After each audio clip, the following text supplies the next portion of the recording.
Yes, welcome back to Phone Lookout. Thanks for watching our videos. Now, this is a continuation of our new video series. No more buying earphones, headsets, headphones, and AirPods. Simply fix or repair your dead AirPods, earphones, and headphones at home at no cost. Yeah, at no cost.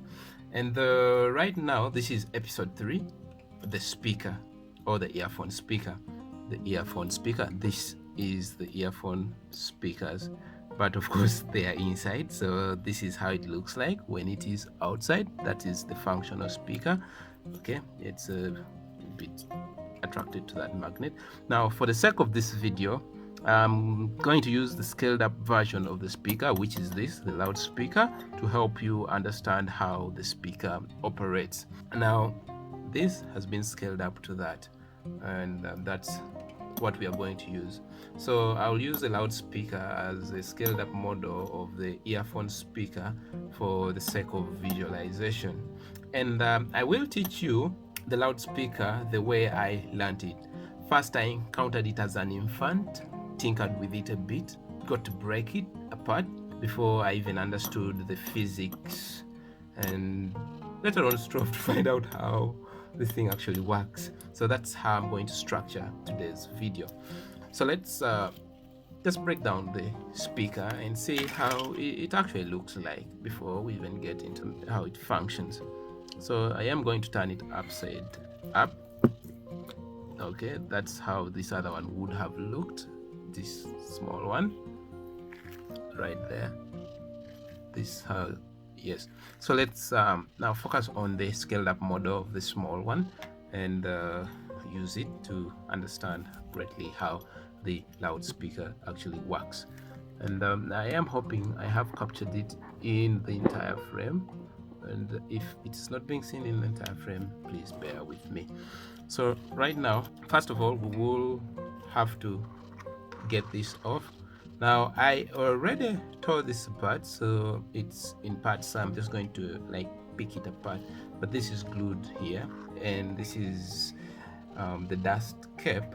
By the way, the time I used to tinker with it, I didn't know the names, so for today's sake I'll just use their rightful name, but I'll presume you guys didn't actually know. So that's the dust cap, of course, to prevent dust from entering in there. And then this right here that you see here, this dome shaped thing running around, it's called the surround. It helps in suspending this piece of cone looking thing. Actually, that's the diaphragm. It's cone shaped, so at times it will be called the cone. So that helps suspend the diaphragm in air. Okay, then when we get right under, this is also glued onto the frame right there, and this thing looks like a spring of sorts with rigged waves, rigged waves right there. But this is a suspension. It helps suspend this voice core or voice coil. This is actually voice coil. Helps suspend this in air right there. So this gets out right there, and then we remain with this. Now let me get this out of place so I can show you how this looks like. So this right here, the black thing that you're seeing is the frame. So this gets off, that's the frame. It's called the frame because it helps frame or hold the diaphragm and the suspension in place. Then it leaves us with this assembly. Now this assembly is what we would call the magnet.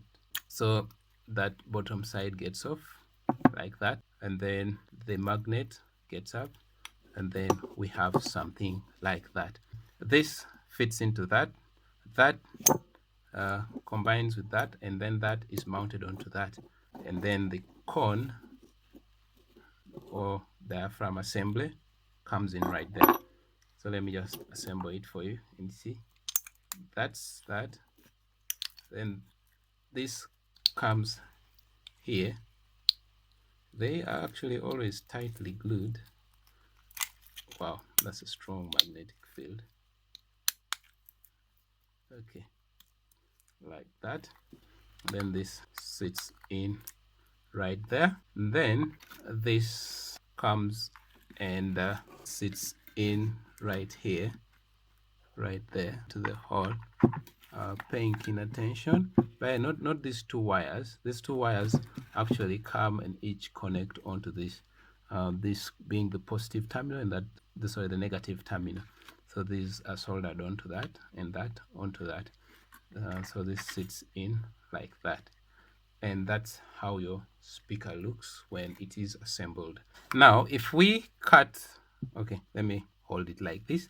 If I held it like this and cut through the speaker like that, and then looked at it from this direction downward at it, this is how our thing would look like. So let me just hold it there like that. Let me come back. Okay, let me draw its outer frame. So we shall have something of the sort. I'm just looking at the speaker itself. I'm just initially drawing the outside boundaries, and this comes like that. There's a landing right there. Okay, then comes right there. Okay, this sort of protrudes outward, and like that we get that, and then that comes like that. This is mirrored to this side, so that's the outline right there. I'm going to draw the internals if it were cut, how it would look like.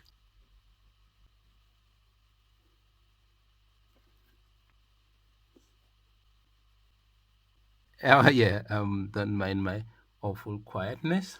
It's just that I am trying to draw this as perfectly as I can.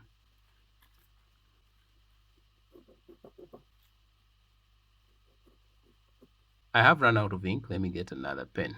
Okay, it has decided to work a bit after shaking and agitating the ink like that. And then this comes here. You will just have to believe me right there. Having drawn this frame, we now need to include the diaphragm. Okay, and we need to draw this assembly right there, right there. So when you look at this, we shall have that, of course, that is this voice coil and its shaft actually, and this has, okay, let me just draw this also in a manner that you will appreciate that it is a section. This is the frame held onto that piece of iron mount. Now right here you'll have sort of beads that make the coil. So this comes there, that's the suspension, the wavy thing, and also on this side it comes and holds onto the core for the voice coil. Then we have our cone itself, or like that. Now on top of there we have the surround dome shaped thing, that right there. And then this piece of thing,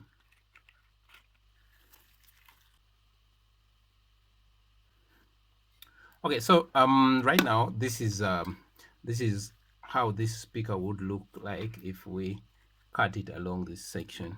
Now let me not miss out something. When you look at that, let me put it like right there. There is a wire coming to join onto it, then another coming to the other one of the other side, like that. So this is the speaker if we were to cut it and draw it in cross section. And I think, let me help label it.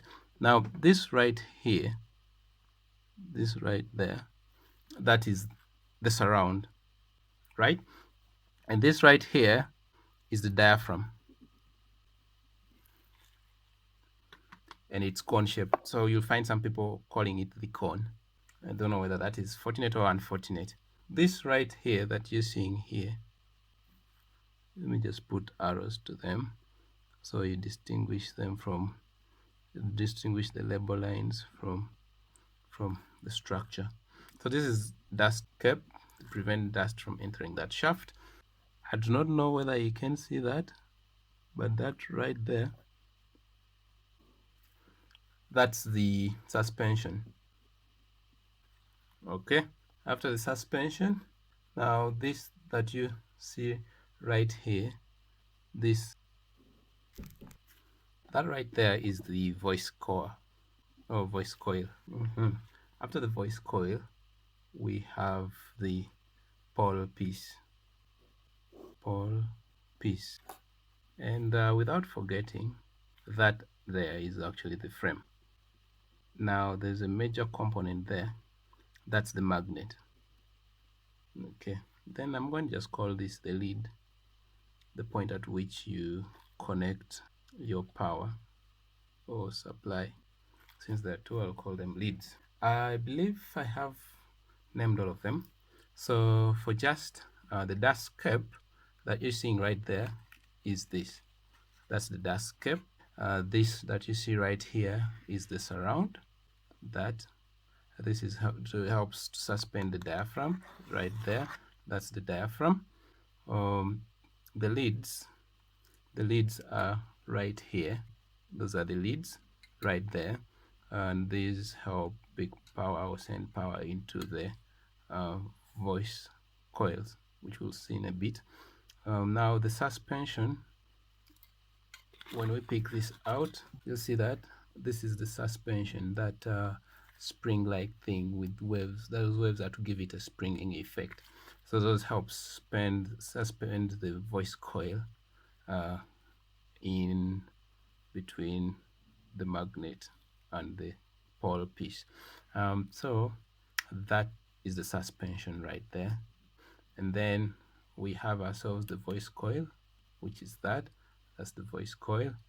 Okay, of course, when we go to the other side, of things, this here is the frame.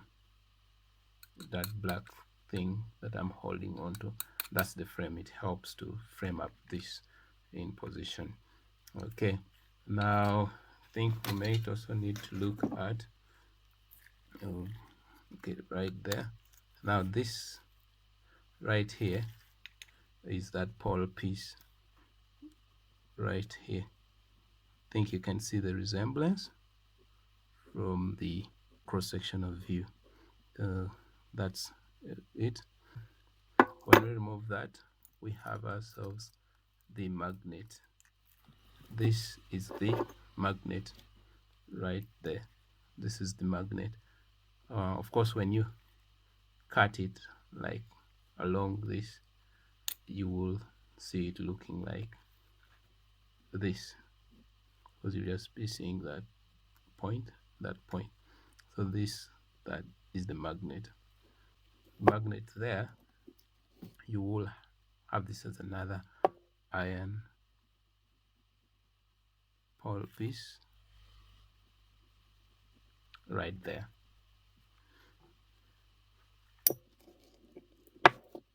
So that's our guy. Then the cone, and so that's what we have right there. Let's proceed. We are going to proceed. Okay, let me put this back together. I put this pole piece onto the magnet, bring the other pole piece ready for the magnet right there, and then bring the frame right there. Okay, now that they are together, then we now bring our voice coil. Of course, voice coil is wound onto that shaft, and then we have our suspension right there. We have our leads for power supply. We have our cone, that piece. That's our cone held onto the voice coil core. With that, we have our surround to suspend the voice coil, and the suspension is suspend the voice coil, whereas this is to suspend the diaphragm or cone. So let's put that in there, and that's how it's looking like. But to prevent dust from entering there, this comes into place. Okay, now to understand the science of the speaker, you need to understand a magnet and magnetic fields.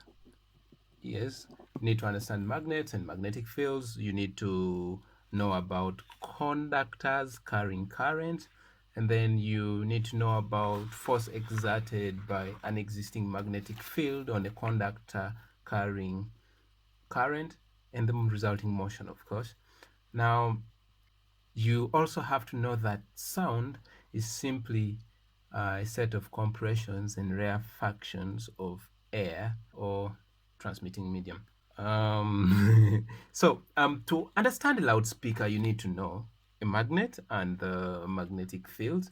You need to understand conductor carrying current, and then you have to know the force exerted by an existing magnetic field on a conductor carrying current, and of course the resulting motion.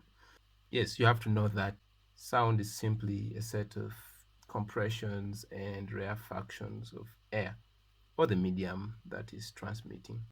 And then 5, we need to understand how we convert the motion resulting from the force on a current carrying conductor in an existing magnetic field into sound waves or longitudinal disturbances of the surrounding air medium, that is, be it solid or liquid. Don't restrict it to air. I think I should mention something. Sound is a longitudinal wave, but that subject will be a subject of the other channel, Little Science. But suffice it to say that longitudinal waves have compressions and rarefactions. Basically, compression is a region of a longitudinal wave where the particles are close together, and rarefaction is the region of a longitudinal wave where the particles are actually farthest apart. You see, that's why I decided to leave this for the other channel, Little Science, to go into depth of that. Now let's go back to our speaker and label it. That is, identify its primary and secondary parts and their functions. But of course, before we do that, let's just demonstrate a few things here. Now, we said to understand the loudspeaker, you have to understand the magnets and magnetic fields. That's 1. And then 2, you need to know about conductors. A conductor is just simply a wire. Conductors carrying current. Current is basically electricity. And then 3, we said that you need to know about the force exerted by an existing magnetic field on a current carrying conductor. 4 is you have to understand what sound is, and basically we say sound is a set of compressions and rarefactions of air. I am not going to dive so much into the details of this, but suffice it to basically overly simplify it. And then 5 is how do we convert that force and the resulting motion into sound.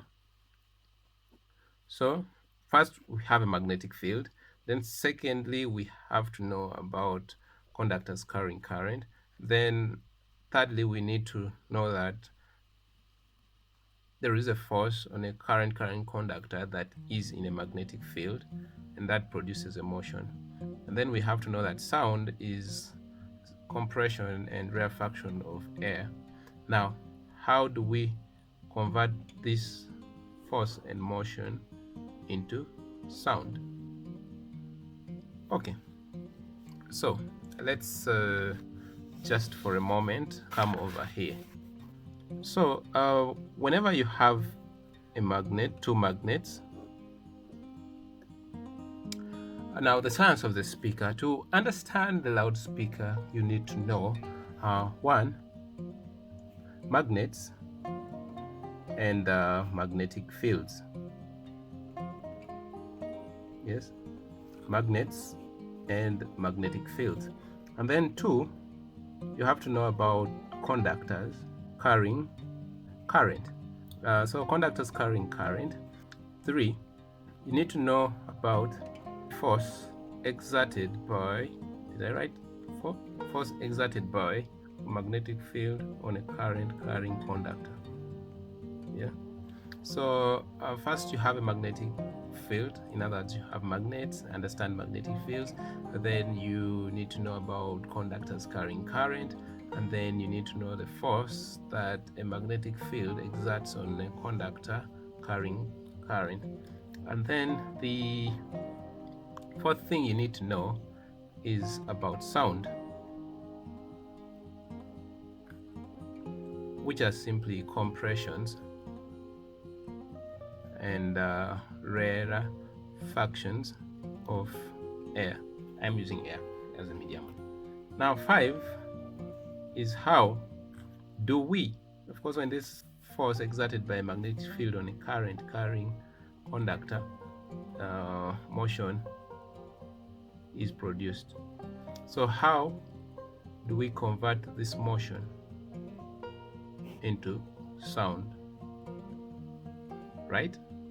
And so you have the magnet and magnetic field, then you have a conductor carrying current, then you have a force that the field will exert on a conductor carrying current, causing motion. You will also need to know what sound is, and sound is simply compressions and rarefactions of air. And so how do we convert this motion into sound? Yes, how we convert that motion into sound. Let me just do something quickly here. I don't know whether it helps you, but okay. Whenever you have a magnet like that, magnet, as we know, has a north pole and a south pole. Of course, when we bring another magnet nearer to it, south pole, north pole. Yeah. When we draw the flux lines is basically lines denoting the magnetic field that